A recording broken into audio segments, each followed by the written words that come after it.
గతించిన 2 వారాలుగా దేవుని వాక్యాన్ని మనం ధ్యానిస్తూ సాక్ష్యము కలిగి ఉండాలి అనే మాటల్లో 2 విషయాలు ఇప్పటి వరకు మనం ధ్యానిస్తూ వచ్చాం. హల్లెలూయా. 1, మనుషుల వలన సాక్ష్యం కలిగి ఉండాలి. 2, గతించిన వారం ధ్యానించినట్లుగా దేవుని సేవకుని వలన మనము సాక్ష్యము కలిగి ఉండాలి అనే విషయాలు 2 ధ్యానించాం. అవి మీకు గుర్తున్నాయని నమ్ముతున్నాను. గుర్తుందా? గతించిన వారం ధ్యానించిన 4 మాటలు మీకు గుర్తుంటే సంతోషం. ప్రభు ఆ మాటల చేత మీ సాక్ష్య జీవితాలను బలపరచునుగాక. దైవజనుల చేత మీరు ఒక మంచి సాక్ష్యము కలిగి నడిచి దేవునిలో వర్ధిల్లుదురుగాక. ఆమేన్. ఈరోజు మరి దేవుని చేత మనము సాక్ష్యం కలిగి ఉండాలి. దేవుడు మనల్ని గురించి ఒక మంచి సాక్ష్యం ఇవ్వాలి. మనుషులు ఇచ్చే సాక్ష్యం మంచిదే, అలాగే దైవజనులు ఇచ్చే సాక్ష్యం కూడా మంచిదే. ఖచ్చితంగా మనము అలాంటి సాక్ష్యం కలిగి ఉండాలి అని మనం దేవుని వాక్యపు వెలుగులో ధ్యానిస్తున్నాం. అయితే మనుషులు ఇచ్చే సాక్ష్యం, దైవజనుడు ఇచ్చే సాక్ష్యం ఒక ఎత్తు అయితే, దేవుడు మన కొరకు ఇచ్చే సాక్ష్యం మరింత ఉన్నతమైంది, శ్రేష్టమైంది. హల్లెలూయా, హల్లెలూయా. ఎందుకంటే మనుషులు మనం వారు ఎదుటున్నప్పుడు మనం చూసి సాక్ష్యం ఇస్తారు. దైవజనుడు ఏమంటే సంఘములోనికి వచ్చాక సంఘములో మీరు ఎదుగుతున్న విధానాన్ని బట్టి దైవజనుడు మీకోసం సాక్ష్యం ఇస్తాడు. కానీ దేవుడు ఏమండి మీరు ఎక్కడున్నా, ఏం చేస్తున్నా, ఏ క్షణములో ఎలాగుంటున్నారో అన్ని పరిస్థితులను, అన్ని ఆలోచనలను, హృదయాంతరంగాలని ఏమంటే సమస్తాన్ని ఎరిగిన వాడుగా ఆయన సాక్ష్యం ఇవ్వాలి అని అంటే చాలా అది శ్రేష్టమైనది. దేవునికి స్తోత్రం కలుగునుగాక. హల్లెలూయా. మరి అలాంటి దేవుని యొద్ద నుండి మనం సాక్ష్యం పొందాలంటే అంత ఈజీ అనేది కాదు. అవునంటారా? హల్లెలూయా. మనుషులు మనం చూసి ఆ క్షణాన మనం మంచోళ్ళం అనుకుంటే మంచి సాక్ష్యం ఇస్తారు, వాళ్ళ ముందున్న మనం నడిచిన తీరును బట్టి. దైవజనుడు కూడా సంఘములోనికి మీరు వచ్చాక సంఘములో మీరు ఏకీభవించే దాన్ని బట్టి, మీరు రియాక్ట్ అయ్యేదాన్ని బట్టి, ఏమంటే మీ ఆత్మీయ ఎదుగుదలను చూస్తూ అలాగున చూసే దాన్ని బట్టి దైవజనుడు కూడా మిమ్మల్ని గురించి ఒక మంచి సాక్ష్యం ఇస్తాడు, ఇవ్వాలి అని కూడా మనం నేర్చుకున్నాం. హల్లెలూయా. కానీ దేవుడు ఏమంటే ఒక క్షణం చూసి ఆ తర్వాత మళ్ళా మీరు ఎలాగున్నారో ఏంటో మర్చిపోయే దేవుడు కాదు. లేకపోతే ఏమంటే ఒక రోజు మిమ్మల్ని చూసి మరొక రోజు మిమ్మల్ని చూడడానికి ఈరోజు నాకు ఖాళీ లేదని ఏమంటే ఆ రోజు చూడకుండా, మనల్ని గమనించకుండా, మనల్ని పరిశోధించకుండా ఉండే దేవుడు కాదు. హల్లెలూయా. ఆయన నిత్యము మనం చూస్తున్నాడు, ఆయన నిత్యము మనల్ని పరిశోధిస్తున్నాడు, ఆయన నిత్యము మనం ఎలాగున్నాము, ఎలా నడుస్తున్నాము, ఎలా జీవిస్తున్నాము, ఎలా మాట్లాడుతున్నాము, ఎక్కడికి వెళ్తున్నాము, ఎక్కడ ఉంటున్నాము, సమస్తాన్ని పరిశోధించి తెలుసుకున్న దేవుడు ఆయన. అలా మనల్ని సమస్తాన్ని పరిశోధించి పరీక్షించి చూసి తెలుసుకుంటున్న ఆయన మనల్ని గురించి ఒక మంచి సాక్ష్యం ఇచ్చాడంటే అబ్బా అసలు చాలా గొప్పతనం. ఇంకా హల్లెలూయా.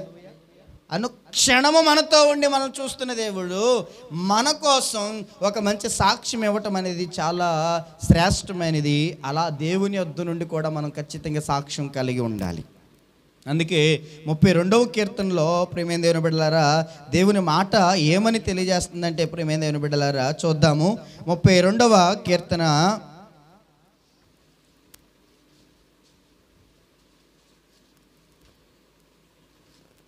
స్టార్టింగ్లో మనకు కనబడుతుంది 2వ వచనం. యెహోవా చేత నిర్దోషి అని ఎంచబడిన వాడు, ఆత్మలో కపటము లేనివాడు ధన్యుడు. దేవునికి స్తోత్రం కలుగునుగాక. హల్లెలూయా. దేవుని చేత అంటే మనం నిర్దోషులం, నిర్దోషి అని ఎంచబడటం, అని ఆయన సాక్ష్యం ఇవ్వటం ఎంత ధన్యతో ఇక్కడ తెలియజేస్తున్నాడు. హల్లెలూయా. యెహోవా చేత నిర్దోషి అని ఎంచబడిన వాడు ధన్యుడు, ఆత్మలో కపటము లేనివాడు ధన్యుడు. అయితే యెహోవా చేత మనం నిర్దోషులం, మంచివారం, పవిత్ర జీవితాన్ని కలిగిన వారం అని ప్రభు చేత మనం సాక్ష్యం పొందటం అనేది ఉందే, అది ధన్యత. వాడు ధన్యుడు అని ప్రభు లేఖనాలు సెలవిస్తున్నాయి. హల్లెలూయా. అలాగున ప్రభు కొంతమందిని గురించి ఆయన ఇచ్చిన సాక్ష్యాలు కొన్ని ఈరోజు మనం ధ్యానించుదాం. హల్లెలూయా, హల్లెలూయా. అలా ప్రభువు సమస్తాన్ని పరీక్షించి పరిశీలించి తెలుసుకొని పరిశోధించి క్షుణ్ణంగా ఎరిగిన వాడై కొంతమంది భక్తులను గురించి దేవుడే సాక్ష్యం ఇచ్చిన ఆ సాక్ష్యాలను గురించి, దేవుడు ఎవరెవరిని గురించి ఎలాంటి సాక్ష్యం ఇచ్చాడో ఏమండి ఆ విషయాలు కొన్ని సమయాన్ని బట్టి ధ్యానం చేద్దాం. సంఖ్యాకాండం చూద్దాం రండి. దేవుని వాక్యపు వెలుగులో సంఖ్యాకాండం 12వ అధ్యాయం మొదటి నుంచి కొన్ని వచనాలు. మోషే కూషు దేశపు స్త్రీని పెండ్లి చేసుకుని ఉండెను గనుక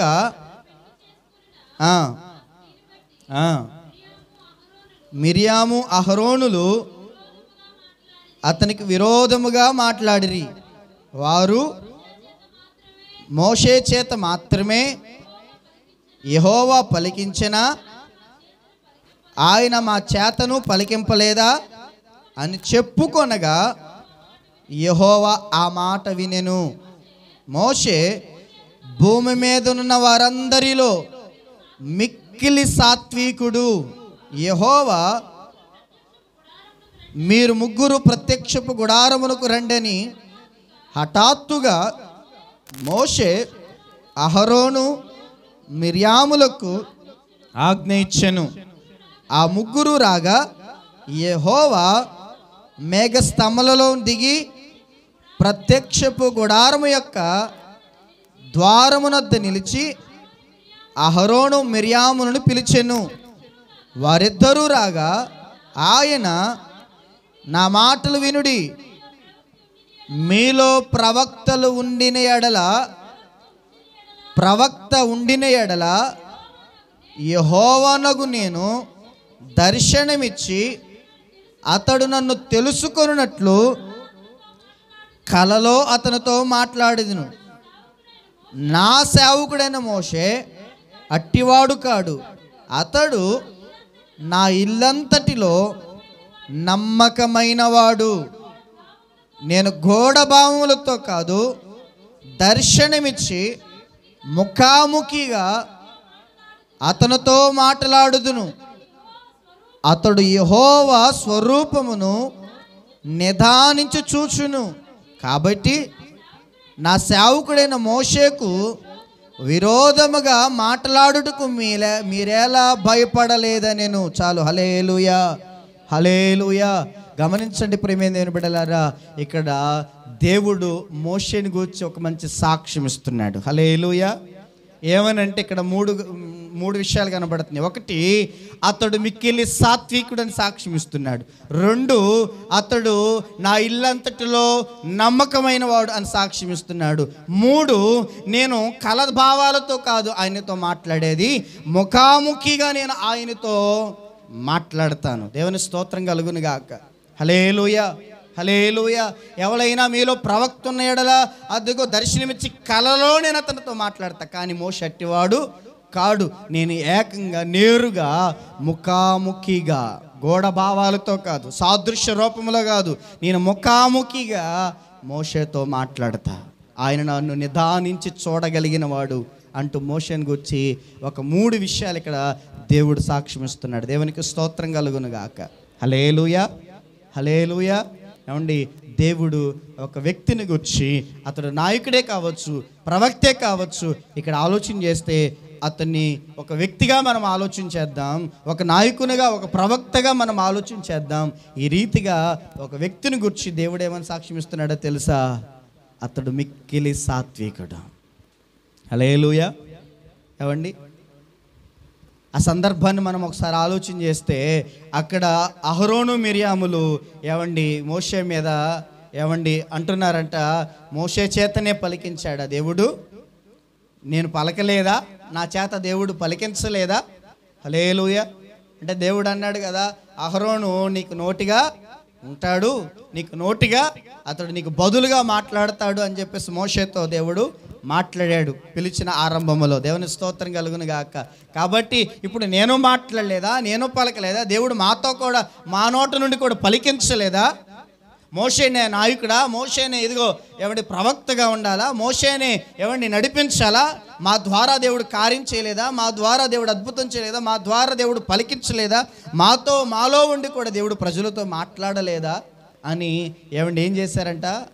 అహరోను మిర్యాములు మోషే మీద ఏమండి వేరుగా మాట్లాడారు. దేవుని స్తోత్రం. ఆ మాట ఎవరికి వినబడిందంట? యెహోవాకు ఆ మాట వినబడెను. దేవుని స్తోత్రం కలుగును గాక. వెంటనే ప్రభు ఉత్తరం ఇస్తున్నాడు, భూమి మీద ఉన్న వారందరిలో అతడు మిక్కిలి సాత్వికుడు. దేవుని స్తోత్రం కలుగును గాక. హల్లెలూయా. అలాంటి వ్యక్తిని గురించి మీరు మాట్లాడడానికి ఎలా భయపడలేదు? అతడు నా ఇల్లంతటిలో నమ్మకమైన వాడు. దేవుని స్తోత్రం. హల్లెలూయా. అలాంటి వ్యక్తిని గురించి మీరు మాట్లాడడానికి మీరు ఎలా భయపడలేదు అంటూ ప్రభు అక్కడ వారితో మాట్లాడుతున్నాడు. ప్రత్యక్ష గుడారానికి హఠాత్తుగా వారిని పిలిచాడు. ముగ్గురిని, అహరోను, మిరియాము, మోషేలు ముగ్గురిని దేవుడు హఠాత్తుగా అంట అక్కడ చదివాం మనం. హఠాత్తుగా వారిని గుడారం ఎద్దకు పిలిచినప్పుడు, వాళ్ళ గుడారం ఎద్దకు వచ్చినప్పుడు దేవుడు మేఘస్తంభములోనికి దిగి వచ్చి వారితో మాట్లాడుతున్నాడు. దేవునికి స్తోత్రం కలుగునగాక. హల్లెలూయా. ఈరోజు గమనించండి ప్రియమైన దేవుని బిడ్డలారా, దేవుడు ఒక వ్యక్తి యొక్క అన్ని పరిస్థితులను ఎరిగి చూచిన వాడై మోషేని గురించి సాక్ష్యం ఇస్తున్నాడు. అతడి మిక్కిలి సాత్వికుడు, నిదానస్తుడు. హల్లెలూయా. తొందరపాటు పడే వ్యక్తి కాదు. అతడు చాలా నిదానస్తుడు, అతడు చాలా మిక్కిలి సాత్వికుడు. హల్లెలూయా. హల్లెలూయా. చూడండి ప్రియమైన దేవుని బిడ్డలారా, మనల్ని గూర్చి ప్రభు అలాంటి సాక్ష్యం ఇవ్వగలిగినట్లుగా మనము అలాంటి జీవితాన్ని జీవించాలి. హల్లెలూయా. మనుషులు మంచోళ్ళు అంటారు, మళ్ళా వెంటనే మనం చెడ్డోళ్ళు అని కూడా అంటారనరా? అంటారు వెంటనే. కొన్నిసార్లు ఎలాగుంటుందంటే ప్రియమైన దేవుని బిడ్డలారా, పలు పర్యాయాలు చెప్పాను. మనం 100 మంచి పనులు చేసి నమ్మకంగా, యథార్థంగా, మంచిగా మేలు చేస్తా, సహాయం చేస్తా ఉన్నా 101వ మనం చిన్న పొరపాటు, లేకపోతే చిన్న అబద్ధము, లేకపోతే అసలు వాళ్ళకి మేలు చేయకపోవటము, లేకపోతే వాళ్ళ అవసరతలు ఆదుకోకపోవటము చేస్తే వెంటనే ఏమంటారు? చెడ్డోడే అంటారు. హల్లెలూయా. హల్లెలూయా. గమనించండి ప్రియమైన దేవుని బిడ్డలారా, అంటే ఇక్కడ వ్యత్యాసం మీకు చూపుతున్నా. అంటే మనుషులేమో మన వారు ఎదుట ఉన్నప్పుడు మాత్రమే చూసి మనకు ఆ సాక్ష్యం ఇవ్వటం వేరు. దేవుడు మన వెనక కూడా, అంటే మనం ఆయన ముందు, ఆయన సందులోనికి వచ్చినప్పుడే ఆయన ముందు మనం కనబడేది. మనం ఇంటి దగ్గర ఉన్నప్పుడు చూడ్డా ఆయన కీర్తనకాడు అంటాడు, నేను పండుకున్నా, నేను లేచినా, నేను ఎక్కడున్నా నీ కన్నులు నన్ను చూస్తాను. ఆకాశానికి ఎక్కిపోదునా అక్కడ నీవు ఉన్నావు, పాతాళానికి దిగిపోదునా అక్కడ నీవు ఉన్నావు, మహాజలరాస్తులని వెళ్ళినా నీ చెయ్యి నన్ను అక్కడ ఎత్తి పట్టుకుంటుంది, నీవు నన్ను చూస్తున్నావు అంటూ దేవుడు కీర్తనకారుడు దావీదు మాట్లాడతాడు. దేవుని స్తోత్రం కలుగును గాక. అలా అనుక్షణము మనల్ని పరిశోధించి తెలుసుకుంటున్న దేవుడు నీవు మంచివాడవు, మిక్కిలి సాత్వికుడవు అనే సాక్ష్యం ఇవ్వగలిగినట్లుగా మన జీవితాలు మారగలగాలి. దేవునికి మహిమ కలుగును గాక. హల్లెలూయా. అంటే ఈ సమయంలో మనం ఇంకొక తెలుసుకోవాల్సిన ఏంటంటే, దేవుడు నన్ను అనుక్షణము చూస్తాడు, అనుక్షణము పరీక్షిస్తాడు, అనుక్షణము పరిశోధిస్తాడు. ఆయన కన్నులు నన్ను అనుక్షణము చూస్తున్నప్పుడు ఆయన కనుదృష్టి ఎదుట నేను సాత్వికుడినై, మిక్కిలి సాత్వికుడినై, నమ్మకస్తుడినై జీవించాలన్న ఆలోచన, జ్ఞానం మనకు ఉండాలి. దేవుని స్తోత్రం కలుగును గాక. స్పృహ మనకు ఉండాలి. దేవునికి స్తోత్రం కలుగును గాక. మీకు అర్థమవడానికి ఒక చెప్తా. ఇందాక ముందు కూడా ఒకసారి చెప్పాను. ఒక తండ్రి తన కుమారుడిని వెంట పెట్టుకొని ఎక్కడికి వెళ్ళాడంటే దొంగతనానికి వెళ్ళాడు. ఎక్కడికి వెళ్ళాడు? దొంగతనానికి వెళ్ళాడు. దొంగతనానికి వెళ్ళి చెట్టెక్కి కాయలు కోస్తా పిల్లోడిని కింద పెట్టి, అరే ఎవరైనా వస్తున్నారేమో చూడు, మనం ఒకవేళ వాళ్ళకి దొరికిపోయామంటే వాళ్ళు మనల్ని కొడతారు, కాబట్టి ఎవరైనా వస్తే చెప్పు, గబిక్కిని మనం తప్పించుకోవచ్చు అని చెప్పేసి తండ్రి కింద కుమారుడికి చెప్పి పైకి వెళ్ళి చెట్టుకి కాయలు కోస్తున్నాడు. హల్లెలూయా. పైకి ఎక్కి కాయలు కోస్తున్న తర్వాత కింద ఉన్న కుమారుని అడుగుతున్నాడు, రే నానా ఎవరైనా మనల్ని చూస్తున్నారా, ఎవరైనా వస్తున్నారా అని చెప్పేసి పైన తండ్రి కిందన్న కొడుకుని అడిగితే కొడుకు అన్నాడంట, నానా నానా మనల్ని ఒకరు చూస్తున్నారు నానా అని చెప్పేసి చెప్పాడట. మనల్ని ఒకరు చూస్తున్నారు అని చెప్పేస్తే వాడికి భయం వేసేసి, పైన తండ్రికి భయం వేసేసి గబిక్కిరి చెట్టు కిందకి దిగి ఎవర్రా చూస్తున్నారు అని అంటే పిల్లవాడు చెప్పిన సమాధానం ఏమిటి? పైనుండి దేవుడు చూస్తున్నాడు నాన్న అని చెప్పేసి అన్నాడంట. హల్లెలూయా, హల్లెలూయా. ఈ దొంగోడు బుద్ధి ఏంటంటే మనుషులు చూస్తున్నారో చూడట్లేదో అనే దాని మీదే ఉంది. వాక్యం ఎరిగిన వ్యక్తిగా, బుడ్డోడు సండే స్కూల్కి వెళ్ళి వాక్యాన్ని నేర్చుకున్న వ్యక్తిగా, మనుషులు చూసినా చూడకపోయినా పరలోకమందున్న దేవుడు, రహస్యమందు మనల్ని చూస్తున్న మన దేవుడు మనల్ని చూస్తున్నాడన్న స్పృహ మనకుంటే నిశ్చయంగా దేవుని వద్ద నుండి మంచి సాక్ష్యం పొందుకోగలుగుతాం. హల్లెలూయా, హల్లెలూయా. ఆ స్పృహ, ఆ భయం, ఆ యొక్క విధానం మనలో లేకపోతే మనుషులు చూడనప్పుడు ఒక విధంగాను, మనుషులు చూస్తున్నప్పుడు ఒక విధంగాను మన జీవితం యొక్క నడవడిక ఉంటుంది. ఈరోజు మనం ఎవరి వలన సాక్ష్యం కలిగి ఉండాలో నేర్చుకుంటున్నా, ఆ దేవుని వలన సాక్ష్యం కలిగి ఉండాలని నేర్చుకుంటున్నా. మనం ఆ దేవుడు కొంత సమయం చూసి కొంత సమయం చూడకుండా కన్నులు మూసుకునే దేవుడు కాదు. కొంత సమయం నీవు ఎలాగున్నావో ఏంటో అని పరిశీలన చేసి తెలుసుకుంటూ, మరి కొంత సమయం నాకు ఖాళీ లేదు, నేను బిజీగా ఉన్నాను, తర్వాత అసలు నీ సంగతి ఏంటో చూస్తే, తర్వాత నీ పద్ధతి ఏంటో చూస్తానని చెప్పేసి సెలవు తీసుకుంటున్న దేవుడు, రెస్ట్ తీసుకుంటున్న దేవుడు కానే కాదు. ఆయన కన్నులు నిత్యము మనల్ని చూస్తున్నాయి. హల్లెలూయా, హల్లెలూయా. నాకు చీకటిగా ఉన్నా అది నీకు చీకటి కాదు. నేను అంధకారంలో కూర్చుని కనబడకుండా నేను దాక్కుందాను అనుకున్నా, నాకు అది అంధకారమే కానీ, నాకు అది చీకటే కానీ, చీకటి నీకు చీకటిగా లేదు, నీకు వెలుగుగా ఉన్నది అంటున్నాడు. దేవునికి స్తోత్రం కలుగునుగాక. కాబట్టి దేవుని యొక్క కంటికి కనుమరుగై ఉన్నది ఏదియూ లేదు అని లేఖనాలు సెలవిస్తున్నాయి. అలా ఏదియో మరుగు చేయబడక నిత్యము స్పష్టంగా చూస్తున్న ఆ దేవుడు నీ కోసం, నా కోసం ఒక మంచి సాక్ష్యం ఇవ్వగలిగినట్లుగా మనం నడవగలిగితే మనం ధన్యులం. అందుకే అన్నాడు, యెహోవా చేత నిర్దోషి అని ఎంచబడిన వాడు ధన్యుడు. ఇప్పుడు మోషేను గూర్చి మిక్కిలి సాత్వికుడని నిరంతరము చూస్తున్న దేవుడు సాక్ష్యం ఇస్తున్నాడు. హల్లెలూయా. నా ఇల్లంతటిలో నమ్మకమైన వాడు, నేను అతనికి అప్పగించిన పరిచర్యలో నమ్మకంగా పరిచర్యను జరిగిస్తున్నవాడు. పరిచర్యని దేవుని ఇంటిగా దేవుడు పోల్చి, ఇదిగో నా ఇల్లంతటిలో నా పరిచర్య, దేవునికి స్తోత్రం కలుగునుగాక. హల్లెలూయా.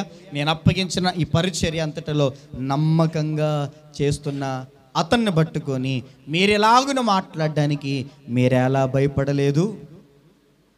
ప్రవక్తలతో నేను కలల ద్వారా మాట్లాడతాను, కానీ మోషే అలాంటి ప్రవక్త కాదు. ముఖాముఖిగా నేను అతనితో మాట్లాడతాను. నిదానించి అతడు నన్ను చూడగలడు. అలాగా నన్నే చూడగలిగిన స్థాయికి ఎదిగిన, ముఖాముఖిగా నాతో మాట్లాడగలిగిన ఆ దైవజన్ని, ఆ ప్రవక్తని మీరు ఎలాగున మాట్లాడడానికి మీరెలా భయపడలేదు అంటూ దేవుడు వారిని ఆకాశం నుండి దిగివచ్చి మేఘ స్తంభములో నిలిచి వారితో మాట్లాడుతున్న మాట. దేవునికి మహిమ కలుగునుగాక. హల్లెలూయా. అంత గొప్ప దైవజనునిగా, అంత వ్యక్తి, ప్రవక్తగా, నాయకునిగా సాక్ష్యం పొందినవాడు మోషే. నా ఇల్లంతటిలో నమ్మకమైన వాడు. మనం నమ్మకంగా ఉన్నామా? దేవుని పనిలో, దేవుని పరిచర్యలో, దేవుని సంఘములో, నీ ఇంటిలో, నీ కుటుంబములో నీవు నమ్మకమైన వాడిగా ఉంటున్నావా లేదో ఒకసారి పరిశీలన చేసుకోవాలి. దేవునికి స్తోత్రం కలుగునుగాక. హల్లెలూయా, హల్లెలూయా. కొన్నిట్లో మనం నమ్మకంగా ఉంటే కొన్నిట్లో నమ్మకంగా ఉండలేకపోతున్నాం. కొన్నిటిలో సాత్వికాన్ని చూపగలిగితే మరి కొన్నిటిలో సాత్వికాన్ని చూపలేకపోతున్నాం. దేవునితో అలాంటి సంబంధాన్ని, ముఖాముఖిగా దేవునితో గడపగలిగిన అనుభవాన్ని మనం అసలు పొందలేకపోతున్నాం. కానీ మోషే దేవునితో అలా ముఖాముఖిగా మాట్లాడగలిగిన, చూడగలిగిన, స్వరాన్ని వినగలిగిన అనుభవం కలిగిన వాడుగా ఉన్నాడు అంటూ దేవుడు మోషేని గురించి సాక్ష్యం ఇస్తున్నాడు. హల్లెలూయా. నా ప్రియ దేవుని బిడ్డలారా, మనం మోషే వలె దేవుని యొద్ద నుండి మిక్కిలి సాత్వికుడండి అని సాక్ష్యం పొందుదుముగాక. ఇంటిలో, పరిచర్యలో, ప్రతి విషయంలో వీరు నమ్మకమైన వారు అంటూ దేవుని యొద్ద నుండి సాక్ష్యం పొందేవారంగా ఉండాలి. దేవుని స్తోత్రం కలుగునుగాక. దేవుని సన్నిధిలో గడిపే ఆ అనుభవాన్ని గురించి కూడా మనం అలాంటి సాక్ష్యం పొందగలగాలి. దేవుని స్తోత్రం కలుగునుగాక. అతడు నాతో గడిపే వ్యక్తి, అతడు నాతో సహవాసం చేసే వ్యక్తి, అతడితో నేను మాట్లాడతా, నాతో అతడు మాట్లాడతాడన్న ఆధ్యాత్మిక స్థాయికి ఎదగగలిగిన కృప కలుగునుగాక. ఆమేన్, హల్లెలూయా. అది మోషేని గురించి ప్రభువిస్తున్న సాక్ష్యం. హల్లెలూయా. ఇంకొక వ్యక్తిని గురించి మనం ధ్యానం చేద్దాం. ఇంకా చాలా చోట్ల మోషేని గురించి రాయబడ్డాయి ప్రేమైన దేవుని బిడ్డలారా. హెబ్రీయులు రాసిన పత్రికలో కూడా 11వ అధ్యాయం విశ్వాసుల జాబితా పట్టికలో కూడా ఒక సాక్ష్యం ఇస్తాడు. ఆ మాట కూడా ఒకసారి చదువుకుందాం.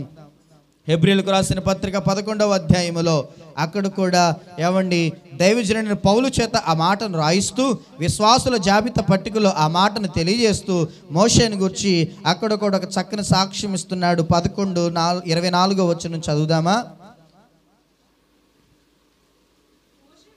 మోషే పెద్దవాడైనప్పుడు విశ్వాసమును బట్టి ఐగుప్తు ధనము కంటే క్రీస్తు విషయమైన నింద గొప్ప భాగ్యమని ఎంచుకొని అల్పకాలము పాప భోగము అనుభవించుట కంటే దేవుని ప్రజలతో శ్రమ అనుభవించుట మేలని ఎంచి ఫరో కుమార్తె యొక్క కుమారుడని అనిపించుకొనుటకు ఒప్పుకొనలేదు. ఏలయనగా అతడు ప్రతిఫలముగా కలగబోవు బహుమానమునందు దృష్టి ఉంచెను. చాలు, దేవుని స్తోత్రం కలుగును గాక. హల్లెలూయా. కొంతమంది విశ్వాసుల వీరులను గూర్చి ఈ హెబ్రీ పత్రిక 11వ అధ్యాయంలో పరిశుద్ధాత్మ దేవుడు పౌలు చేత కొంతమంది వ్యక్తులను రాయిస్తూ ఉండగా వారిలో మోషేను గూర్చి కూడా రాయించిన మాట ఏంటో తెలుసా? ఇతడు ఐగుప్తు యొక్క ధనమును అల్పకాలము సుఖభోగాన్ని అనుభవించుట కంటే దేవుని ప్రజలతో శ్రమ అనుభవించుటే మేలుగా ఎంచిన నాయకుడు. దేవునికి స్తోత్రం కలుగునుగాక. దేవుడు సాక్ష్యం ఇస్తున్నాడు. అతడు ఐగుప్తు ధనాన్ని కోరుకోలేదండి. హల్లెలూయా. అతడు ఐగుప్తులో ఉన్న సుఖభోగాలు కోరుకున్న వ్యక్తి కాదు. లేకపోతే ఐగుప్తు దేశంలో ఉండే ఆ రాజరికాన్ని ద్వారా వచ్చే ఆ రాజరికాన్ని అనుభవించడానికి ఆశపడిన వాడు కాదు. దేవునికి స్తోత్రం కలుగునుగాక. హల్లెలూయా. ఐగుప్తు ధనాన్ని కానీ, ఐగుప్తు యొక్క సుఖభోగాన్ని కానీ, ఐగుప్తు యొక్క రాజరికాన్ని కానీ ఆశించి దేవుని విడిచిపెట్టినవాడు, దేవుని ప్రణాళికను విడిచిపెట్టినవాడు, దేవుని యొక్క ఉద్దేశాన్ని విడిచిపెట్టినవాడు కాదు. దేవుని ప్రజలతో శ్రమ అనుభవించుటే మేలని ఎంచినవాడు మోషే అంటూ పరిశుద్ధాత్మ దేవుడు ఇక్కడ మోషేని గురించి ఈ జాబితాలో రాయిస్తూ ఉన్నాడు. దేవునికి మహిమ కలుగునుగాక. ఎంత గొప్ప మాట ఒకసారి ఆలోచించేద్దాం. దేవుని చేత సాక్ష్యం పొందినవాడు మోషే. 4 విషయాలు మనం ఆలోచన చేసాం. 1, మిక్కిలి సాత్వికుడు. మనమును అలాంటి సాత్వికమైన మనస్సు కలిగి ఉందముగాక. ఆమేన్. ఇండ్లంతటిలో నమ్మకమైన వాడు. మనమును దేవునిలోను, ఇంటిలోను, పరిచర్యలోను, సంఘములోను నమ్మకస్తులముగా నిలిచి ఉందముగాక. దేవుణ్ణి ముఖాముఖిగా చూసి ఆయనతో మాట్లాడగలిగిన ఆత్మీయ అనుభవాన్ని కలిగిన వాడు. దేవునికి స్తోత్రం కలుగునుగాక. మనము నిరంతరము దేవునితో అలాంటి సత్సంబంధాన్ని అలాంటి ఆత్మీయ అనుబంధాన్ని కలిగిన వారమై దేవుణ్ణి కలుసుకుందుముగాక. ఆమేన్. 4వది మోషేని గురించి మనం నేర్చుకుంటున్నాం. అతడు ఐగుప్తు ధనాన్ని విడిచిపెట్టి దేవుని ప్రజలతోనే శ్రమ అనుభవించుట మేలుగా ఎంచి దేవుని ప్రజలను నడిపించిన వాడిగా మోషే ఉన్నాడంటూ పరిశుద్ధాత్మ దేవుడు సాక్ష్యం ఇస్తున్నాడు. హల్లెలూయా. హల్లెలూయా. మనం విడిచిపెట్టగలుగుతామా? ఇంత ధనం వస్తుంది, ఇంత ఆస్తి వస్తుంది అని అంటే దేవున్నైనా పక్కన పెట్టేసి ఎక్కడికెళ్తాం? ధనం వెంబడి పరిగెడతామంట. హల్లెలూయా. హల్లెలూయా. ఇలాగా సుఖభోగాలు కలుగుతాయి. ఇలాంటి ఆఫర్లు అపవాది మనకు పెడితే మనం దేవుని విడిచిపెట్టి, దేవుని ఉద్దేశాలను విడిచిపెట్టి, దేవుని పరిచర్ని విడిచిపెట్టి, దేవుని సంఘాన్ని విడిచిపెట్టి, దేవుని యొక్క ఆలోచనలు విడిచిపెట్టి ఆ సుఖభోగాల కొరకు పరిగెట్టేవారుగా ఉంటారు. గెహాజీ అలాగే దేవుని యొక్క ప్రణాళికను నెరవేర్చకుండా ఆ యొక్క నయమాను తెచ్చిన వెండి బంగారాల కొరకు పరిగెట్టుకున్నాడు. హల్లెలూయా. ధనము సంపాదించాడా? వెండి సంపాదించాడంటే లేదు, కుష్ఠి రోగము సంపాదించాడు. హల్లెలూయా. గమనించండి నా ప్రియ దేవుని బిడ్డలారా, దేవుని యొక్క పరిశుద్ధ గ్రంథములో ప్రభు అంటున్నాడు, ధనాపేక్ష సమస్త కీడులకు మూలం. తిమోతికి రాసిన పత్రికలో ప్రభు స్పష్టంగా మాట్లాడుతూ ఉన్న మాట. మనం దాని వెంబటి పరిగెట్టాల్సిన అవసరం లేదు. మనం దేవుని వెంబడి పరిగెడితే ధనం మన వెంబటే వస్తుంది. మా సార్ గారు, నేను ట్రైనింగ్ అయితే ఎక్కడైతే చేశానో ఆ ట్రైనింగ్ చేసినప్పుడు మా సార్ గారు, ఆత్మీయ నాయకులు స్టీవెన్ వీరపనేని గారు చెప్పిన మాట ఏంటో తెలుసా? మీరు సేవ వెంబడబడండి, ధనం వెంబటి కాదు. దేవుని స్తోత్రం కలుగును గాక. సేవలోనికి వెళ్ళిన తర్వాత డబ్బులు ఎలా సంపాదిద్దాం పరిచర్లో అనే ఆలోచన మీకు వద్దు. సేవ చేయండి, దేవుని వెంబడి పరిగెట్టండి. ఆ తర్వాత మీకు ఏది అవసరమో అవి మీ వెంట పరిగెట్టుకొస్తాయి. డబ్బు అవసరమా? దేవుడు మీ వెంట దాన్నే పంపిస్తాడు. దేవునికి స్తోత్రం కలుగును గాక. హల్లెలూయా. ఇప్పుడు ఐగుప్తు ధనాన్ని, ఐగుప్తు యొక్క డబ్బును, ఐగుప్తు దేశంలో ఉంటే వచ్చే ఆ సుఖాన్ని, ఆ పాప భోగాన్ని, అల్పకాల పాప భోగం అంటున్నాడు అక్కడ. ఎంత అద్భుతంగా రాశాడు చూడండి. దేవుని స్తోత్రం కలుగును గాక. ఆ భోగం కూడా ఎంతవరకు అంట? అల్పకాలం, స్వల్పకాలం, కొద్ది కాలమే. దేవునికి మహిమ కలుగును గాక. ఆ అల్పకాల పాప భోగములు అనుభవించుట కంటే, ఏమండి, ఐగుప్తు దేశంలోనే ఉండి అలాంటి పరిస్థితిని, అలాంటి సుఖాన్ని, అలాంటి ఏమండి ఆ ఉన్నతమైన దర్జాలను అనుభవించటం కంటే వాటన్నిటిని విడిచిపెట్టి దేవుని ప్రజలతో శ్రమ అనుభవించటే మేలని ఎంచి తన ప్రజలను నడిపించిన వాడిగా మోషేని చూస్తున్నాం. హల్లెలూయా. అలాంటి సాక్ష్యం. అలాగున్న మనం ఈ లోకంలో దేవుణ్ణి ఏమండి దూరం చేసేది, లేదా దేవుని యొద్ద నుండి మన సాక్ష్య జీవితాన్ని ఏమండి దూరం చేసేది మనకు దూరమగును గాక. ఆమేన్. హల్లెలూయా, హల్లెలూయా. రెండో మాట మనం ధ్యానం చేద్దాం. ప్రియమైన బిడ్డలారా, ఆలోచన చేయండి. దేవుడు మనం ఎలాంటి వాడయ్యానంటే, యోబుని గురించి మనం ఆలోచన చేస్తే దేవుడు యోబుని గురించి కూడా ఒక మంచి సాక్ష్యం ఇస్తున్నాడు. యోబు గ్రంథం 1వ అధ్యాయంలో యోబుని గురించి దేవుడు ఒక చక్కని సాక్ష్యం ఇస్తూ ఉన్నాడు.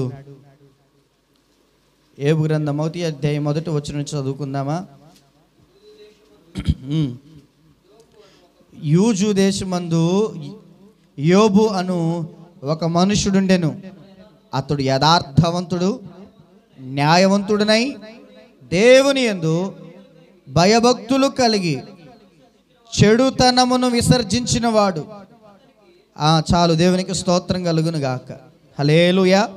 ఏమండి చూడండి, యోబుని గురించి దేవుడిస్తున్న సాక్ష్యం ఎన్ని బిరుదులు ఉన్నాయో, ఎన్ని బిరుదులు ఇస్తూ ఉన్నాడు. అతడంట ఏమండి యథార్థవంతుడు, న్యాయవంతుడు, దేవుని యందు భయభక్తులు గలవాడు, చెడుతనాన్ని విసర్జించినవాడు. ఎవరిస్తున్న సాక్ష్యం ఇది? ఏమండి? దేవుడు ఇస్తున్నాడు. ఆ మొదట వచనంలో రాయించిన మాటే అపవాదితో దేవుడు మాట్లాడుతూ కూడా, అపవాదిని గురించి ఏమండి అపవాదితో మాట్లాడుతూ కూడా అలాగే పలుకుతున్నాడు. చూడండి 8వ వచనం చూద్దామా? అందుకు యెహోవా, నీవు నా సేవకుడని యోబు సంగతి ఆలోచించుతావా? అతడు యథార్థవంతుడును, న్యాయవంతుడునై దేవుని యందు భయభక్తులు కలిగి చెడుతనమును విసర్జించిన వాడు. భూమి మీద అతని వంటి వాడు ఎవ్వడూ లేడు. దేవుని స్తోత్రం కలుగును గాక. ఎవరితో సాక్ష్యం ఇస్తున్నాడు ఈ మాట? ఎప్పుడు నేరాలు మోపేవాడితో సాక్ష్యం ఇస్తున్నాడు. హల్లెలూయా. ఎప్పుడు ఏమండి మనల్ని గురించి మన నేరాలు తీసుకెళ్ళి, ఇదిగో ఇలాంటోడు, అలాంటోడు, అలాంటిది, ఇలాంటిది అని చెప్పేసి మన అపవాది ఏం చేస్తాడు? దేవుని దగ్గర నేరాలు మోపుతాడు. అందుకే నేరాలు మోపేవాడు అని పేరు అపవాదికి. తెలుసా? హల్లెలూయా. తెలీదా? చాలాసార్లు చెప్పేగా. దేవునికి స్తోత్రం కలుగును గాక. వాడు బిరుదులు చెప్పి వాడు కన్నా ఆ లక్షణాలను బట్టి వాడికి ఇవ్వబడిన పేర్లు సాతాను, లూసిఫరు, అపవాదికుడు, అబద్ధికుడు, ఏమంటే దుష్టుడు, నాశకుడు, ఇలాంటి పేర్లన్నీ మనం ధ్యానిస్తూ గతించిన కాలాల్లో ఏమంటే వాడు ఇంకొకటి ఎవడయ్యా అంటే నేరాలు మోపేవాడు. ఏమంటే మనల్ని కూర్చాడు ఎప్పుడు దేవుని దగ్గరికి వెళ్ళి నేరాలు మోపుతాడు. ఇదిగో నీ బిడ్డ చూసేవా, నీ కుమార్తె ఎలాగా అబద్ధాలు కోరి జగడాల పుట్ట నవ్వుకుంటున్నారు. నిజమే అంటారనరా? వాడు పెట్టేదే అది. దేవునికి స్తోత్రం కలుగును గాక. వాడు నేరాలు మోపువాడు. అలాంటి వ్యక్తితో దేవుడు అంటున్నాడు, ఒకసారి నా సేవకుడని యోబుని గురించి ఆలోచించుతావా? అతడు యథార్థవంతుడు, హల్లెలూయా, న్యాయవంతుడై ఉండి భయభక్తులు కలిగి చెడుతనాన్ని విసర్జించిన వాడు అతని వంటి వాడు భూమి మీద లేడు అని నేరాలు మోపేవాడితో చెప్తున్నాడు సాక్ష్యం. దేవునికి స్తోత్రం కలుగునుగాక. హల్లెలూయా. ఎంత ఏమండి ఆశ్చర్యమో చూడండి. అయినా ఆ తర్వాత వచ్చిన మనం చూస్తాం, ఆ నేరాలు మోపేవాడు నేరాలు మోపకుండా ఆపాడా? ఆపలా. నువ్వు ఊరకనే ఉన్న భక్తి చేస్తున్నాడా ఏంటి? ఊరకనే ఏమన్నా యథార్థంగా ఉన్నాడా ఏంటి? ఏమండి, ఊరకనే ఏమన్నా నిన్ను కలిగి జీవిస్తున్నాడేంటి? నువ్వు అతని చుట్టూ కంచేసి అతన్ని వృద్ధిపరిచి ఆశీర్వదించావు, అతను సమృద్ధినిచ్చావు కనుక అందుకే భక్తి చేస్తున్నాడు. లేకపోతే భక్తి చేస్తాడా ఏంటి అని చెప్పేసి పెడతానే వస్తున్నాడు పుల్లలో. హల్లెలూయా, హల్లెలూయా. ఏమండి, పెడతానే వస్తున్నాడు అపవాదికుడు. ఏమండి ఏమండి ఆ విషయాలు అలా తెలియజేస్తున్నాడు. దేవునికి మహిమ కలుగునుగాక. హల్లెలూయా. ఇక్కడైతే ఆలోచన చేయండి. దేవుడు యోబుని గురించి భూమి మీద అతని వంటి వాడు ఒకడును లేడు అని ఒక మంచి సాక్ష్యాన్ని యోబుని గురించి దేవుడు ఇస్తున్నాడు. యథార్థవంతుడు. మనం యథార్థంగానే నడుచుకుంటున్నామో లేదో ఆలోచన చేయాలి. యథార్థముగా ప్రవర్తించేవాడికి ఏ మేలు కొదువు ఉండదని లేఖనాలు సెలవిస్తున్నాయి. హల్లెలూయా. మనం యథార్థంగా నడుచుకుంటే దేవుడు మనకు మేలు చేయక మానడు. ఆయన ఖచ్చితంగా మనం యథార్థంగా నడుచుకుంటే, యథార్థంగా ఉంటే మన పనిలో, మన జీతంలో, మన వ్యాపారంలో, మనం చేసే ఎక్కడైనా మనం యథార్థంగా నడుచుకుంటే, దేన్ని ఆశించకుండా ఖచ్చితంగా ఆయన మేలు చేసి మనకి సమృద్ధిని ఇచ్చే దేవుడు. దేవునికి స్తోత్రం కలుగును గాక. ఈరోజు యథార్థత లేదు క్రైస్తవుల్లో కూడా. యథార్థంగా సంపాదిస్తున్నామా అంటే యథార్థంగా సంపాదించేవారు కనబడట్లేదు. మీరు అలాగన మనం అలాగున ఉండగలగాలి. దేవుని చేత అలా పిలవబడాలి. దేవునికి స్తోత్రం కలుగును గాక. హల్లెలూయా. యథార్థవంతుడంటే ఇదిగో ఇలాగా దేవుని యందు సాక్ష్యం పొంది నువ్వెక్కడున్నావో, ఏ పనిలో నియమింపబడ్డావో ఆ పనిలో నువ్వు యథార్థంగానే పని చేయాలి. ఇందాక నేర్చుకున్నట్లుగా నమ్మకంగానే మనము ఆ పనిలో మనము పని చేయాలి. మన దానికోసం మనము అత్యాశపడి ఏమండి దాన్ని పొందాలి అనుకుంటే అది యథార్థత అవ్వదు. సంపాదించేది మనకి మిగలదు. కొంతమంది ఏమండి లంచాల రూపంలో అనేక చెడ్డదారుల్లో సంపాదిస్తూ ఉంటారు. అది వారికి ఉరియే కానీ అది వారికి ఆశీర్వాదం కాదు. యథార్థముగా నువ్వు సంపాదించేది కొంచెమే అయినా దేవుని ఆశీర్వాదం చేత నింపబడి నీ అవసరతలన్నీ తీరుస్తుంది నిశ్చయంగా. హల్లెలూయా, హల్లెలూయా. నువ్వు చిన్న వృత్తి కలిగి, చిన్న వృత్తిలో నీకు చిన్న వృత్తి ఏమండి ధనమే వస్తే దానిలోనే నువ్వు యథార్థంగా ఉంటే దాన్ని దేవుడు ఆశీర్వదిస్తే అది నీకు సమృద్ధిగా మారుతుంది. కనుక ఏమండి ప్రస్తుతం మనందరం చేతి పనులు కలిగి ఉన్నవారే గనక బయటికి వెళ్ళి ఏదేదో చేసేది కాదు గనక దాని విషయంలో మీరు నమ్మకస్తులే, యథార్థవంతులను ప్రభువుని స్తుతించవచ్చు. హల్లెలూయా, హల్లెలూయా. బయట ఏ రంగాల్లోనికి వెళ్ళి చూసినా ప్రతి రంగంలో యథార్థత కనబడుతుందండి? కనబడట్లా. నమ్మకత్వం కనబడుతుందా? అంత మోసపూరితమైన పరిస్థితులు కనబడుతున్నాయి. ఏమండి అన్యాయంగా, ఏమండి అక్రమంగా ఏదో ఒక లాభాన్ని ఆశిస్తూ అన్ని చెడు విధానాల్లో కలిగిన వారిగా ఉన్న సమయాల్లో నీవు నేను ఈరోజు నేర్చుకోవాల్సిన విషయం యథార్థంగా మనం దేవుని సన్నిధిలో ఉండాలి. యథార్థవంతుడైన వాడికి ఏ మేలు కొదువ ఏది ఉండదు అంటూ దేవుడు సెలవిస్తున్నాడు. కనుక అతను యథార్థవంతుడు, న్యాయవంతుడు, భయభక్తులు గలవాడు, చెడుతనాన్ని విసర్జించినవాడు. దేవునికి స్తోత్రం కలుగును గాక. హల్లెలూయా. మనం న్యాయం కలిగే నడుచుకోవాలి. మంచిదే. మొన్న మాట్లాడుతూ ఎవరి పక్షాన మీరు ఉండొద్దు, న్యాయం పక్షాన ఉండండి అన్నారు. మంచిది. దేవుని స్తోత్రం కలుగును గాక. నిజమే, న్యాయం పక్షానే మనం ఉంటాం. హల్లెలూయా.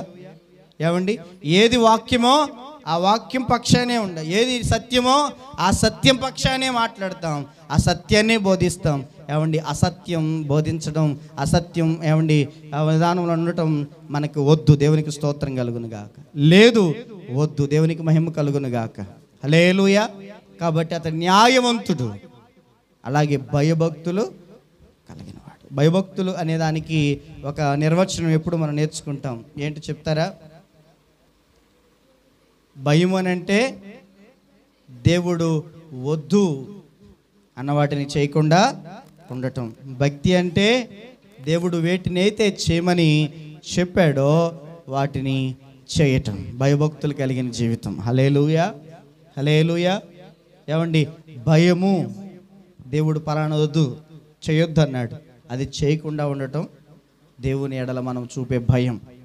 దేవుడు పలానాది చెయ్యి, ఇది నీ పని, ఇది నీ నిర్వర్తించవలసిన విధి, నువ్వు ఇదిగో ఎలా ఉండవలసిన విధానం అని చేయమన్నాడో దాన్ని చేయటం మనకు భక్తి. హల్లెలూయా. చేయమంది చేయకపోయినా, చేయొద్దంది చేసిన భయభక్తులు మనలో లేనట్లే. కానీ యోబుని గురించి దేవుడు అంటున్నాడు, అతడు భయభక్తులు గలవాడై చెడుతనాన్ని విసర్జించినవాడు. హల్లెలూయా. మనం దేన్ని విసర్జించాలి? చెడుతనాన్ని విసర్జించే వ్యక్తులముగా ఉందుముగాక. హల్లెలూయా, హల్లెలూయా. మన జీవితంలో యోబు వంటి సాక్ష్యాన్ని పొందుదుముగాక.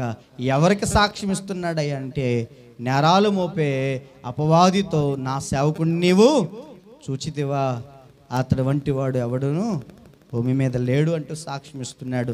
ఆ తర్వాత అపవాది, ఊరికి నేను ఇవ్వలేదు, ఊరికి అతనేం భక్తి చేయట్లేదు, నువ్వు ఒక్కసారి కొట్టు చూడు, నువ్వు ఒక్కసారి తీసేసి చూడు, నువ్వు ఒక్కసారి బలహీనపరచు చూడు, అప్పుడు ఏమంటాడో నిన్నే దూషిస్తాడు, నీ కళ్ళ ముందే నిన్ను దూషించి దేవుడు లేడు, దేవుడు వద్దు అంటాడంటూ అనేక రకాలుగా ఈ చరిత్ర అంతా మనకు తెలుసు. అపవాది ఆ రీతిగా దేవుని దగ్గర సవాలు విసిరింది, నువ్వు ఏపుకున్నవన్నీ తీసే, అప్పుడు నిన్ను దూషిస్తాడు, ఇప్పుడు పాపం చేస్తాడు, అప్పుడు నువ్వు దేవుడివే కాదంటాడు అన్నట్లుగా అపవాది ఏమండి యేసు ప్రభు ఏమండి దేవునితో అక్కడ సవాలు మాట్లాడుతూ ఉన్నప్పుడు అప్పగించాడు అపవాదికి యోబుని. హల్లెలూయా, హల్లెలూయా. మొదట తనకున్న ఆస్తిపాస్తులన్నీ, అంతస్తులన్నీ అపవాది చేతికి అప్పగించాడు. వెళ్ళాడు, ఆస్తిని, అంతస్తుల్ని, పనివారిని, కన్న బిడ్డల్ని అందరినీ తీసివేసాడు. హల్లెలూయా. అన్నీ కోల్పోయినా, అందరినీ తీసేసిన, ఏమీ లేనివాడి రిక్తునిగా మిగిలిపోయినా అక్కడ యోబు ఎక్కడ దేవుని దూషించలేదు, దేవుణ్ణి ఏమండి కాని మాట యెహోవా ఇచ్చాడు, యెహోవా తీసుకుని పోయాను, యెహోవా నామమునికి మహిమ కలుగును గాక అన్నాడు. ఆ తర్వాత మరలా వచ్చాడు అపవాది, చూసేవా నా దాసుడు అలాగే ఉన్నాడు, నువ్వు వాడి మీద ఇదిగో నేరం మోపావు, ఏమీ లేకపోతే నేను దూషిస్తాడన్నట్లుగా ఏమండి నువ్వు మాట్లాడావు, నా సేవకుడిని యోబు దగ్గర అన్నీ పోయినా, అన్నీ నేను తీసేసినా అతడు ఏ మాట తప్పు మాట మాట్లాడలా, తన నీతిని విడిచిపెట్టలా, యథార్థతని విడిచిపెట్టలా, భక్తిని విడిచిపెట్టలా, ఏమండి చెడుతనాన్ని ఏమండి కలిగిన వాడిగా లేడు, విసర్జించిన వాడిగానే ఉన్నాడు అంటూ మళ్ళీ అపవాదితో మాట్లాడాడు. హల్లెలూయా. మరలా అన్నాడు, అన్నీ తీసేవు కానీ ఆరోగ్యం ఉందిగా, ఆరోగ్యం ఉంటే మళ్ళీ సంపాదించుకోగలడుగా, ఆరోగ్యం ఉంటే మళ్ళీ తిరిగి పుంజుకోగలడుగా, నువ్వు మళ్ళా మావులుడువా, నీ కొరకు బ్రతికే వాళ్ళని మళ్ళీ నువ్వేం చేస్తావు, ఆశీర్వదించేస్తావుగా, మళ్ళీ ఆశీర్వాదం పొందుతాడు. దాంట్లో ఏముంది, అతను ఆరోగ్యం కూడా తీర్చి చూడు. హల్లెలూయా. అప్పుడు మరలా దేవుడు సరే అతని ఆత్మకి ప్రాణం మీద నీకు అధికారం ఇవ్వట్లా, అతన్ని శరీరం మీద నీకు అధికారం ఇస్తున్నప్పుడు నడినెత్తి మొదలుకొని అరికాల వరకు కురుపు గలగా ఏమంటే కురుపులతో మొత్తినప్పుడు వ్యాధిగ్రస్తుడై, కురుపులు గలవాడై, చెల్ల పెంకులతో బూడిదలో కూర్చొని గోకుకుంటున్న పరిస్థితుల్లో యోబు వెళ్ళాడు. హల్లెలూయా. అలాంటి పరిస్థితుల్లో కూడా భార్య వచ్చి దూషించు, ఇంక దేవుడు దేవుడు అంటావెందుకు, అతన్ని విడిచిపెట్టే, దేవుని దూషించి చావరాదు అంటూ మాట్లాడిన అపవాది తన భార్యను పట్టుకొని అలా మాట్లాడించిన వెంటనే ఏమండి మూర్ఖురాల్లా మాట్లాడమాక, దేవుని వల్ల మేల్లే అనుభవిస్తామా, కీడు అనుభవించుట తగదా అంటూ కూడా ఏమండి మాట్లాడుతున్నాడు. దేవునికి స్తోత్రం కలుగును గాక. ఆ రీతిగా ఆయన ఏ మాటలోనూ పాపము చేయలేదని లేఖనాలు స్పష్టంగా మనకు రాయబడ్డాయి. అలా అధ్యాయాలు మనం వెళ్తూ ఉంటే ఏమంటే తన స్నేహితులు వచ్చి అనేక రకాలుగా ఆదరించడానికి వచ్చిన వాళ్ళు, బలపరచడానికి వచ్చిన వాళ్ళు, ఎలాగున్నాడో చూసి పరమసిద్ధామని వచ్చిన తన స్నేహితులు ఆదరించడానికి వచ్చిన వాళ్ళు, బలపరచడానికి వచ్చిన వాళ్ళు 4 మూలలు కూర్చొని నువ్వు ఆ పాపం చేస్తుంటావు, నువ్వు ఈ తప్పిదం చేస్తుంటావు, దేవుడు న్యాయవంతుడే, దేవుడు అన్యాయం చేసేవాడు కాదు, నీకు ఇలాంటి స్థితి కలిగిందంటే నువ్వెక్కడో పొరపాటు చేసావు, అందుకే న్యాయవంతుడైన దేవుడు చూసి ఇదిగో నీకు ఇలాంటి శిక్ష వేశాడు, నువ్వేదో పాపం చేస్తుంటావు, అందుకే నీకు ఉన్నవన్నీ కోల్పోయావు అంటూ నానా రకాలుగా గాయాలు పరుస్తుంటే యోబు ప్రేమేంద్ర బిడ్డలారా వాళ్ళకి సమాధానం ఇస్తున్నాడు. లేదో నేను పాపం చేయలా, నా అడుగుల లెక్కన దేవునికి నేను చెప్తా, నేను ఎలాంటి పాపం చేయాలా, ఎలాంటి దోషం చేయాలా, దేవునికి ఎలాంటి విరోధంగా నేను నడుచుకోవాలా, నా అడుగు జాడల లెక్కను నేను నా దేవునికి తెలియజేస్తా, నా ప్రవర్తన ఆయన సన్నిధిలో యథార్థమైనదని నేను నిరూపిస్తా అంటూ యోబు తన స్నేహితులతో వాదన జరుగుతూ ఉంది. దేవునికి స్తోత్రం కలుగును గాక. రండి, లాస్ట్ అధ్యాయం యోబు గ్రంథములో దేవుడు మరలా అదే చివరి అధ్యాయంలో కూడా యోబుని గురించి మరలా అలాంటి సాక్ష్యమే ఇస్తా ఉన్నాడు.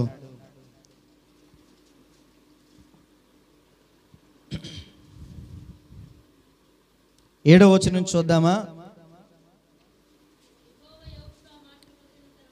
యెహోవా యోబుతో మాటలు పలికిన తర్వాత ఆయన తేమానీయుడైన ఎలీఫజుతో ఇలాగూ సెలవిచ్చును, నా సేవకుడైన యోబు పలికినట్లు మీరు నన్ను గూర్చి యుక్తమైనది పలకలేదు గనుక నా కోపము మీ మీదను మీ ఇద్దరి స్నేహితుల మీదను మండుచున్నది. దేవునికి స్తోత్రం కలుగును గాక. హల్లెలూయా, హల్లెలూయా. ఇదిగో మళ్ళా 8వ వచనంలో చివరలు అంటాడు, నా సేవకుడని యోబు పలికినట్లు మీరు నన్ను గూర్చి యుక్తమైన దానిని పలకలేదు.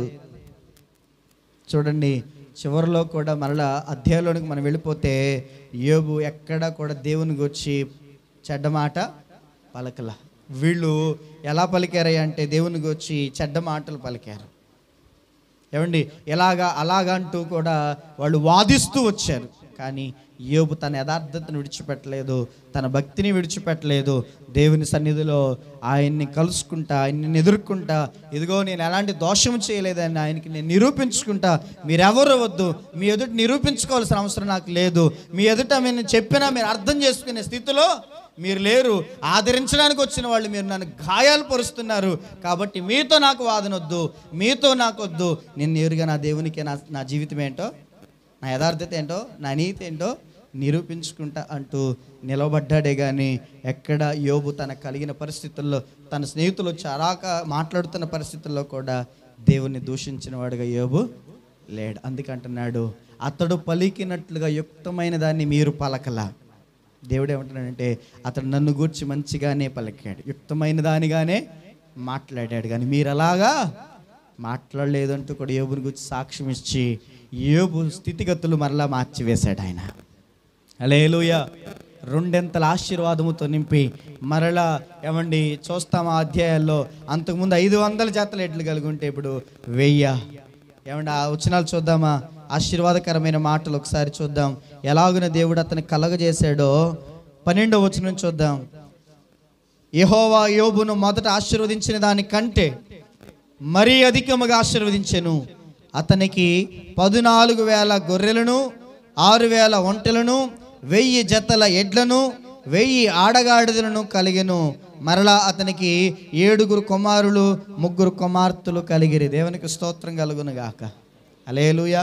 కోల్పోయినవన్నీ ఇవ్వడమే కాదు, కోల్పోయినవన్నీ 2 ఆశీర్వాదంతో నింపి యోబు చేతికి అప్పగించాడు. కారణం ఏమిటో తెలుసా? యోబు తన భక్తిని, యథార్థతను, ఏమండి తన న్యాయ స్థితిని ఎక్కడ విడిచిపెట్టుకోలే. దేవుడు సాక్ష్యం ఇస్తున్నాడు, అతడు వంటి వాడు భూమి మీద ఎవడును లేడు. ఆరంభంలో అదే సాక్ష్యం ఇచ్చాడు. తర్వాత అనేక పరిస్థితులు అది ఎదుర్కొన్నా, అనేకమైన నిందలు ఎదుర్కొన్నా, అనేకమైన అవమానాలు ఎదుర్కొన్నా, అనేక బలహీనతలు ఎదుర్కొన్నా, ఉన్నవన్నీ కోల్పోయినా, భార్య దూషించి వెళ్ళిపోయినా, స్నేహితులు వచ్చి అనేక రకాలుగా మాట్లాడుతున్నా యోబు తన యథార్థతని విడిచిపెట్టల. దేవునికి స్తోత్రం కలుగును గాక. హల్లెలూయా. తన దేవుని కొరకు అలాగే నిలబడ్డాడు. చూసిన దేవుడు వచ్చాడు, మాట్లాడాడు. ఏమంటే స్నేహితులతో మాట్లాడుతూ అంటున్నాడు, యోబు పలికినట్లుగా మీరు పలకలా, మాట్లాడలా. దేవునికి స్తోత్రం కలుగును గాక. అలాంటి సాక్ష్యం కలిగి మనం ఉండగలిగితే ఎంత మేలు. దేవుడు 2 ఆశీర్వాదంతో యోబును నింపాడు. నింపాడు. గమనించండి, నా మాటలు నేను ముగిస్తూ ఉన్నాను. దేవుని సన్నిధిలో ఇద్దరు వ్యక్తుల గురించి మనం ధ్యానించాం. మోషేని గురించి సాక్ష్యం ఇచ్చాడు. మోషే మిక్కిలి సాత్వికుడు, ఇల్లంతటిలో నమ్మకమైన వాడు, అతడితో నేను ముఖాముఖిగా మాట్లాడతాను. అలాగే ఐగుప్తు ధనాన్ని విసర్జించి ఇదిగో నా ప్రజలతో శ్రమ అనుభవించుటే మేలనించి నా పనిలోనికి వచ్చి నా ప్రజలను నడిపించిన వాడు, ఐగుప్తు యొక్క ధన భోగాలన్నిటినీ విసర్జించిన వాడు, కాదని విడిచిపెట్టిన వాడు అంటూ సాక్ష్యం ఇచ్చాడు. ఏబుని గురించి ఏమండి, ఇదిగో అతడు యథార్థవంతుడు, న్యాయవంతుడు, భయభక్తులు గలవాడు, చెడుతనాన్ని విసర్జించిన వాడు. హల్లెలూయా.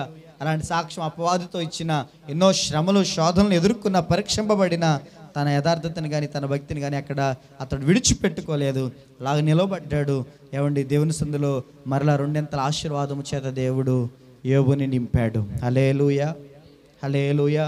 మనం అలాగ దేవుని సన్నిధిలో ఉండగలుగుతున్నామా? చెడుతనాన్ని అసహించుకోగలుగుతున్నామా? యథార్థంగానే మనము నడవగలుగుతున్నామా? నీతి న్యాయాలను అనుసరించి దేవుని సన్నిధిలో ఉండగలుగుతున్నామా? అన్నిటిని పరీక్షించి పరిశోధించి తెలుసుకునే దేవుడు మనల్ని గురించి ఆ సాక్ష్యం ఇవ్వగలుగుతాడా? ఆలోచించేద్దాం. చూడండి, సమూయేలు గ్రంథములో ఏమండి ప్రభు అంటాడు, హృదయాలను ఆయన కనిపెట్టేవాడు. దావీదును అభిషేకించడానికి రాజుగా సమూయేలుని దైవజనుడిని పంపిస్తే మొదటి సమూయేలు గ్రంథం 16వ అధ్యాయం 7వ వచనం అంటాడు, మనుషులు పైరూపమును లక్ష్య పెట్టుదురు కానీ నేను హృదయమును లక్ష్య పెట్టుదును అన్నాడు. హల్లెలూయా, హల్లెలూయా. ఏమండి, ఆయన హృదయ అంతరంగాల్ని ఎరిగిన దేవుడు. ఏమండి, 44వ కీర్తన 21వ వచనంలో మనం ఆలోచన చేసినట్లయితే చూడండి, సమూయేలు మొదటి గ్రంథం 16:7 చదవండి. అయితే యెహోవా సమూయేలుతో ఇలాగు సెలవిచ్చెను, అతని రూపమును అతని ఎత్తును లక్ష్య పెట్టకము. మనుష్యులు లక్ష్య పెట్టు వాటిని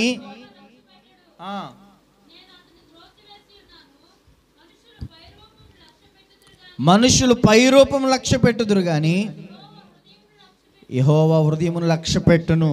మళ్ళా 44వ కీర్తన 21వ చరణం 44. హృదయ రహస్యములు ఎరిగిన దేవుడు, ఆ సంగతులు పరిశోధింపక మానునా. చాలు. ఏం లక్ష్య పెట్టే దేవుడు? ఏం పరిశోధించే దేవుడు? హృదయాంతరంగాలు. దేవునికి స్తోత్రం కలుగునుగాక. హల్లెలూయా. నీ లోపల నువ్వు పైన ఎలా ఉన్నావో, నువ్వు పైన ఎలాగ ఉంటున్నావో, పైన ఎలాగ నటిస్తున్నావో, లేకపోతే పైన ఎలాగ జీవిస్తున్నావో దాన్ని మాత్రమే లక్ష్య పెట్టే దేవుడు కాదట. హృదయాంతరంగాలను పరిశోధించే దేవుడు, హృదయాన్ని ఎరిగిన దేవుడు. అలాగే యెషయా గ్రంథంలో 29వ అధ్యాయం 15వ వచనంలో కూడా చదువుదాం. యెషయా గ్రంథం 29:15.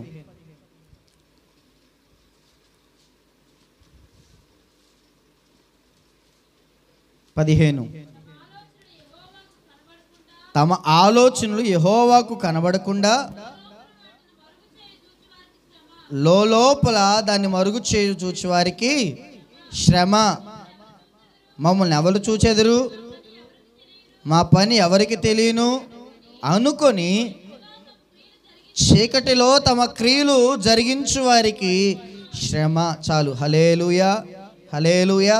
చూడండి, ఇక్కడ మనుషుడు అనుకుంటున్నాడంట, మమ్మల్ని ఎవరు చూస్తారులే, మా ఆలోచనలు ఎవరికి తెలుసులే అని చెప్పేసి అనుకుంటున్నారంట. అందుకే తమ ఆలోచనలు యెహోవాకు కనబడకుండా లోపల వాటిని మరుగు చేజూచు వారికి శ్రమ. ఆయన కనబడకుండా లోపల దాచగలమా? దాచుకుందామని చూసేవాడికి శ్రమ. హల్లెలూయా, హల్లెలూయా. ఆయనకి తెలియదులే, ఆయన చూడట్లేదులే, నా రహస్యములో నా చీకటిలో నేను జరిగించే క్రియలు ఆయనకి కనబడట్లేదు, ఆయన చూడట్లేదు, ఆయన తెలుసుకోవట్లేదులే అని అనుకుంటే అది మన భ్రమ, అది మనకి శ్రమ. హల్లెలూయా. ఆయనకి కనబడకుండా ఏది లేదు. ఆదికాండం 6వ అధ్యాయంలో కూడా మనుషుల యొక్క హృదయ అంతరంగాలు ఆలోచనలు అన్నీ ఎరిగిన దేవుడు. వాళ్ళు చెడిపోయారు, వారు ఉదయం యొక్క తలంపులోని ఊహంతయు చెడిపోయింది అని ఏమండి 6వ అధ్యాయంలో ఏమండి నోవాహు కాలంలో ఉన్న ప్రజల గురించి ప్రభు మాట్లాడుతున్నాడు. వాళ్ళ ఆలోచనలు చెడిపోయాయి, వారి ఊహలు చెడిపోయాయి, వారి ఉద్దేశాలు చెడిపోయాయి, వారి తలంపులు చెడిపోయాయి. దేవుడు హృదయంలో ఉన్న దాన్నే కాదు, హృదయంలో నుండి ఆలోచనలో నుండి ఊహలు ఎన్ని తలంపులన్నీ కూడా ఎరిగిన వాడండి. అలా అన్నీ ఎరిగిన వాడు ఏమివ్వాలి తెలుసా? నువ్వు మంచోడు అని సాక్ష్యం ఇవ్వాలి. అది కదా, నువ్వు మంచోడు అని సాక్ష్యం ఇవ్వటం అది వేరు. అన్నీ తెలిసిన తర్వాత నువ్వు మంచోడు అని సాక్ష్యం ఇవ్వాలి. అన్ని పరిశోధించి, అన్ని కనుగొని, అన్ని తెలుసుకునే హృదయంలో అంతరంగాల్ని ఆలోచన తలంపులను ఊహల్ని ఇవన్నీ ఎరిగిన వాడు నీ గురించి నా గురించి ఏమివ్వాలి? సాక్ష్యం ఇవ్వాలి. అది కదా ఫైనల్, అది కదా స్థిరం, ఆయన ఇచ్చేది కదా శాశ్వతం. దేవునికి స్తోత్రం కలుగును గాక. ఇన్ని రకాలుగా చూసే ఆ దేవుని చేత మనం నిర్దోషులు అనబడటమే ధన్యత. ధన్యుడు అని లేఖనాలు సెలవిచ్చాయి. హల్లెలూయా. అలాగని అన్ని రకాలుగా పరిశోధించి ఆ దేవుడు మోషేని గురించి సాక్ష్యం ఇచ్చాడు, యోబుని గురించి సాక్ష్యం ఇచ్చాడు.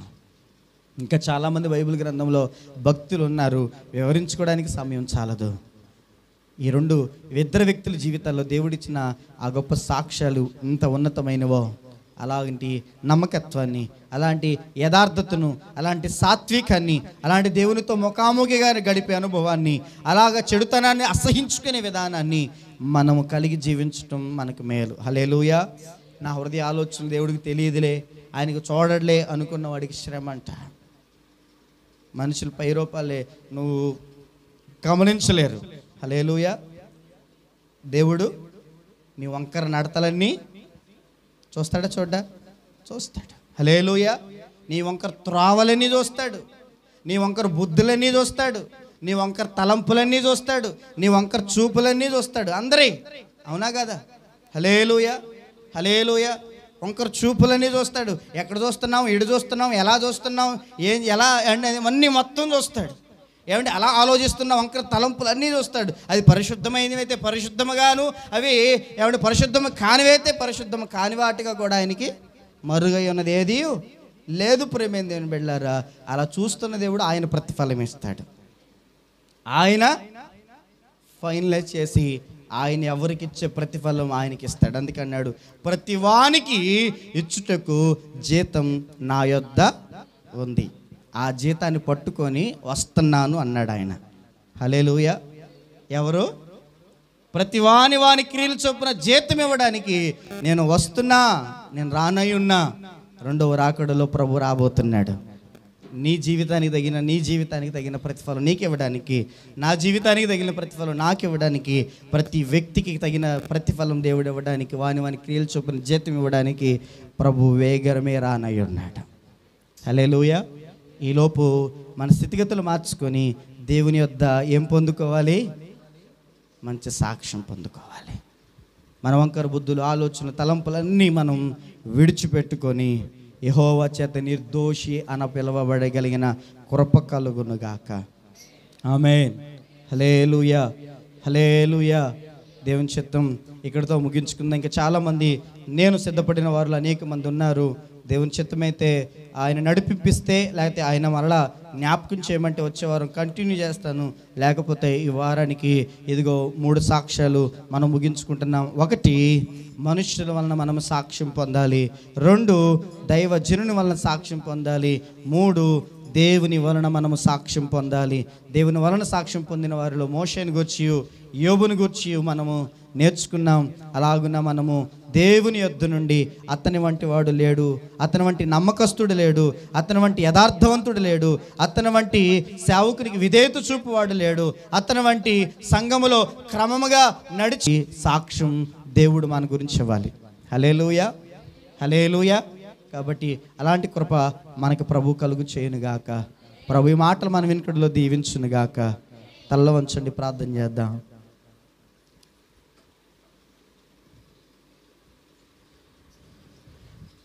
ఈరోజు మనకున్న భయం అంతా ఏంటో తెలుసా? మనుషులు చూస్తారేమో భయం, కానీ దేవుడు చూస్తున్నాడనే భయం మనిషికి లేదు. ఈరోజు మనిషి చేత మంచి సాక్ష్యం పొందాలని చూస్తాం, కానీ దేవుని చేత మంచి సాక్ష్యం పొందటానికి తగిన ప్రయాసం మనం పడం. ఆలోచించండి ప్రియమైన దేవుని బిడ్డలారా. సమస్తమును చూచుచున్న దేవుడు ఆయన నిన్ను చూస్తున్నాడన్న భయం లేకుండా మనం నడుస్తూ ఉన్నట్లయితే మన గురించి చెడ్డ సాక్ష్యమే కదా ప్రభు ఇస్తాడు. ఆయన మనల్ని గురించి మంచి సాక్ష్యం ఇవ్వగలగాలంటే మనకు ఒక గ్రహింపు ఉండాలి. ఏంటి ఆ గ్రహింపు అంటే, దేవుడు అనుక్షణము నన్ను చూస్తున్నాడు, నా పైరూపాన్ని చూస్తున్నాడు, నా హృదయాన్ని చూస్తున్నాడు, నా హృదయంలోని తలంపులు, నా ఆలోచనలు, నా ఊహలు అన్నీ ఆయన ఎరిగినవాడు, ఆయన చూస్తున్నవాడు. ఇవన్నీ చూస్తూ ఎరిగి పరీక్షించి తెలుసుకునే దేవుడు నన్ను గురించి ఏ సాక్ష్యం ఇస్తాడు అనే భయం మనకు ఉండాలి కదా, మనకుండాలి కదా. దేవుడిచ్చే సాక్ష్యమే ఉన్నతమైనది కదా, ప్రధానమైనది కదా. కాబట్టి ఒకసారి ఆలోచించేద్దామా?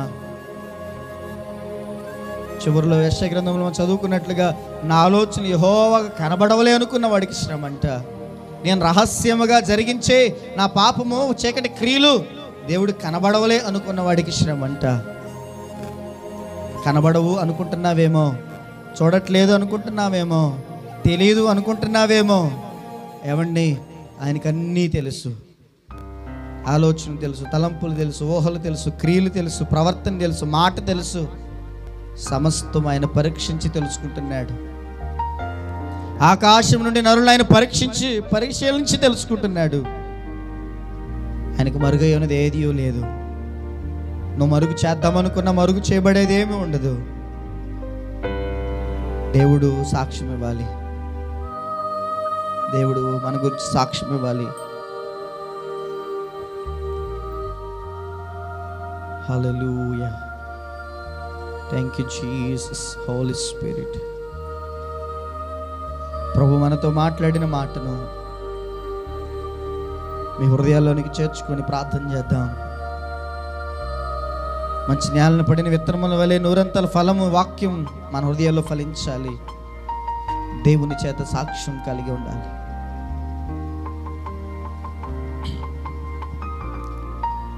తండ్రి, మీకు వందనాలు. ఈ మాటలు మా హృదయంలో ఫలింప చేయండి. 3 వారాలుగా మా సాక్ష్యం ఎలా ఉండాలో, ఎవరి వలన మేము సాక్ష్యం పొందాలో మాకు నేర్పిస్తూ వచ్చిన మాటలను బట్టి వందనాలు. అలా మేము సాక్ష్యము కలిగి జీవిస్తూ నీకు మహిమ తెచ్చే బిడ్డలముగా, మమ్మల్ని బట్టి కొంతమంది రక్షణలోనికి నడిపించబడే బిడ్డలముగా ఉండటానికి కృప దయచేయండి. ఈ పరిచర్య ద్వారా నిత్యంగా అనేక మందికి రక్షణ కలగాలని ఆశిస్తూ ప్రార్థిస్తున్నాం. అలాంటి కృప కలుగు చేయండి. ఈ పరిచర్యను గురించి కూడా ఒక మంచి సాక్ష్యం ప్రాంతంలో మేము కలిగి ఉండటానికి సహాయం చేయండి. అలాంటి సాక్ష్యాన్ని చెడగొడుతున్న ప్రతి పరిస్థితులు యేసు నామములో దూరపరచబడునుగాక. సంఘం విషయంలో చెడు సాక్ష్యాలు కలిగించే పరిస్థితులు రాకుండా యేసు నామములో దూరపరచబడునుగాక. అయా, కష్టపడి శ్రమించి అయా ఎన్నో ఇబ్బందులు, శ్రమలు, బాధలు, ఆర్థిక ఒత్తిళ్ళు ఇలాంటివన్నీ అనుభవిస్తూ ఈ సేవను ఇక్కడ జరిగించడానికి కారణం ప్రతి ఒక్కరిని ఎదుట నిలవబెట్టాలనే కదా, ప్రతి ఒక్కరిని రక్షించాలనే కదా, ప్రతి ఒక్కరు నశించిపోకుండా రక్షింపబడి నీ రాజ్యానికి వారసులు అవ్వాలనే కదా, ఒక మంచి సాక్ష్యం కలిగిన సేవ జరిగించాలనే కదా. అయా, ఈ ప్రయాసకు అయా మంచి ఫలం వచ్చినట్లుగా మీ కృప మా మీద ఉంచండి అయ్యా. మీ సన్నిధి మా మీద ఉంచండి అయ్యా. మీ దయ మా మీద ఉంచండి అయ్యా. అలాంటి అయా పరిస్థితులు, అనుకూలమైన పరిస్థితులు, మంచి సాక్ష్యం కలిగించగలిగిన పరిస్థితులు మా పరిచర్యలో మీరు లేవనెత్తమని ప్రార్థిస్తున్నా. నీ సన్నిధిలో మమ్మల్ని బలపరచండి. నీ ఆత్మ సహాయం చేత నడిపించి మహిమ మీరే పొందుకోమని, ఈ విన్న వాక్యం నూరంతల ఫలాలు మా హృదయాల్లో కలుగు చేయమని యేసయ్య పరిశుద్ధ నామమున ప్రార్థించి అడిగి వేడుకుంటున్నాం మా పరమ తండ్రి. ఆమేన్. అందరికీ వందనాలు.